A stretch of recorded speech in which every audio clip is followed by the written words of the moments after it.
Hello, my name is Jack.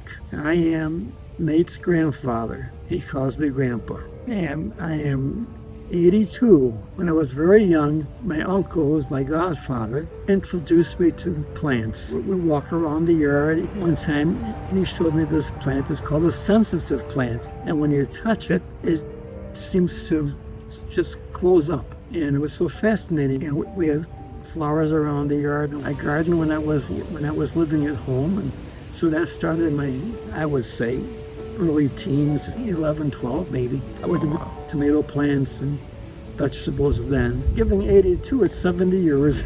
That's a 70 lot. years of gardening.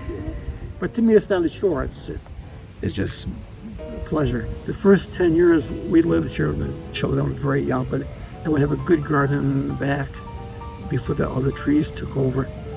And I started the Charente melon, and it took a while, but I got a beautiful melon, and it was only one time. I'll never forget it. Are you interested in my garden statuary?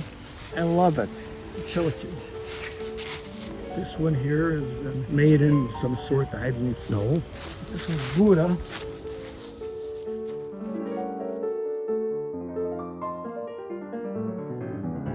I've done potatoes now. Potatoes are very interesting. I mean, you know, I plant them in containers. They're very interesting. They'll develop and they'll flower, and then when the stems turn brown, you just turn the pot over, and there's potatoes. I mean, they're phenomenal. This was planted later, but I've got 2 fruitings of potatoes. Let's see what happens here.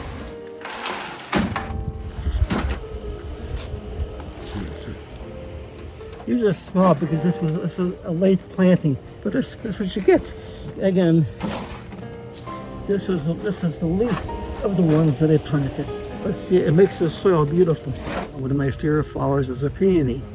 And to this day, I'm still fascinated by them, and I've even propagated them. And they're very difficult to grow. In fact, I read that, people can't grow them. You collect the seeds from only a certain plant. It's called a tree peony. Well, I collected the seeds one year, and I put them in the breezeway, which is the entrance to the house. It's very chilly there in the wintertime, and the seeds need a chilling period. I didn't realize it, but sometime after they were planted, all of a sudden I saw them germinate. I still have 5 or 6 that matured and had flowered. And this is a tree peony I was telling you about. Of course, it's fall, so it's done. But living in our area in Western New York, I always liked stuff that couldn't grow here. Tropicals, the plants from California, fruit trees. Sometimes I would even try them, even when I know they wouldn't work here. But one time I grew a lemon. Had a lemon.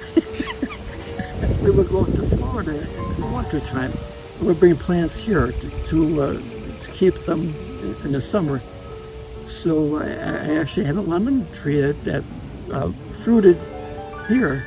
And then I took it back to Florida and planted it there. One thing I wish I could plant here outdoors would be birds of paradise. It's a tropical plant, probably from Mexico. When we lived in Florida, I did propagate them, But I do like, and I like orchids, but orchids are very difficult. They don't grow here, but I have started them. Is there anything in season right now or no? It's in the season. Well, there is one thing. There are incurved chrysanthemums, which I've grown, and they only bloom in late autumn, but they can't be outdoors if there's a frost. They're blooming now, and I have them in the breezeway. In my family who gardens, my son Philip, my daughter Bridget, my grandson Vince, most of the family, they don't spend the time I spend, but my son Phil, my eldest son, who lives in Virginia, before he moved there, he planted this. It's a tulip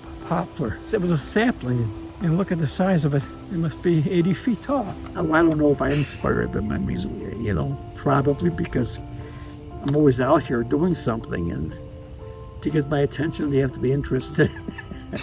Do not get discouraged if things don't go your way. Gardening, you have to have patience. You need the patience of Job. Don't give up.